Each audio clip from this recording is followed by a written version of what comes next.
GNR టీవీకి స్వాగతం. Uppal రామంతపూర్లోని BJP ఆధ్వర్యంలో భారీ ర్యాలీ.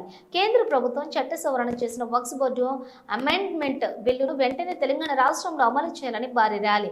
పేద ముస్లింలకు ఈ బిల్లు ఎంతగానో మేలు చేస్తుంది. ముస్లింలలోని అనేక తెగులు ఈ బిల్లుకు మద్దతు తెలుపుతున్నాయి. కాంగ్రెస్, బీఆర్ఎస్, ఎంఐఎం పార్టీలు ఎటో తోచుక ముస్లింలను తప్పుదోవ పట్టించే ప్రయత్నం చేస్తున్నారు. మైనారిటీల భూములు లాక్కోవడానికి ప్రభుత్వం చేస్తున్న చర్యగా పేర్కొంటున్నారు అని బీజేపీ రాష్ట్ర ఉపాధ్యక్షులు ఎన్వీఎస్ఎస్ ప్రభాకర్ అన్నారు.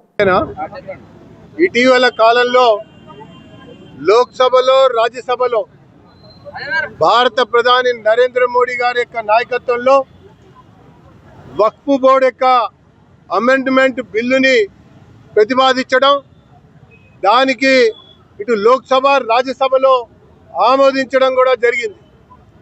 అంతేకాకుండా మరి కాంగ్రెస్, కమ్యూనిస్టులు, ఇతర రాజకీయ పక్షాలు జేపీసీకి నివేదించాలంటే జేపీసీ వేసి దేశవ్యాప్తంగా 38 నగరాల్లో పర్యటించి లక్షల మందిని కలిసి కోట్ల సంఖ్యలో వినతి పత్రాలని స్వీకరించినటువంటి తర్వాత రూపొందించినటువంటి వక్ఫ్ అమెండ్మెంట్ బిల్లు లోక్సభలో, రాజ్యసభలో ఆమోదం పొందింది. ఈ యొక్క బిల్లు ముస్లింలలో ఉన్నటువంటి పేద ప్రజల యొక్క సంక్షేమం కొరకు ఉపయోగించడానికి, అభివృద్ధి చేయడానికి దోహదం చేసేటువంటి బిల్ అని చెప్పని పేర్కొన్నారు.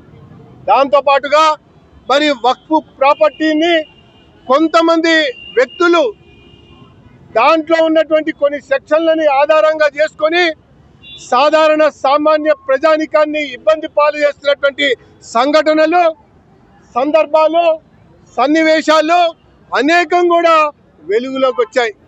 బోడుప్పల్కి సంబంధించినటువంటి అంశమే చూడండి, మరి మహానగరంలో ఉన్నటువంటి ఇతర ప్రాంతాల్లో ఉన్నటువంటి విషయాలే చూడండి. మరి కొన్ని దేవాలయాలు కూడా, తరతరాలుగా ఉన్నటువంటి దేవాలయాలు కూడా, చర్చిలను కూడా మరి వక్ఫ్ ప్రాపర్టీ అని చెబుతూ ఒకవైపున ఇబ్బందికరమైనటువంటి పరిస్థితి క్రియేట్ చేస్తున్నటువంటి నేపథ్యంలో అమెండ్మెంట్ తీసుకొచ్చి మరి ఆ యొక్క భూములని కాపాడటంతో పాటు ఆ ఆస్తుల ద్వారా వచ్చేటువంటి ఆదాయాన్ని పేద ప్రజల యొక్క, పేద మైనారిటీల యొక్క సంక్షేమం కొరకు, విద్య కోసం, వైద్యం కోసం, మరి సాంకేతిక పరిజ్ఞానం కోసం ఉపయోగించాలని చెప్పని భారత ప్రభుత్వం ఆలోచిస్తూ ఉంటే ఈ కుహానా లౌకికవాద పార్టీలు, సోకాల్డ్ సెక్యులర్ పార్టీస్ గా చెప్పుకుంటున్నటువంటి కాంగ్రెస్, ఎంఐఎం, బీఆర్ఎస్, మరి సమాజ్వాదీ పార్టీ లాంటి పార్టీలు ముస్లింలను తప్పుదోవ పట్టిస్తూ ఉన్నాయి.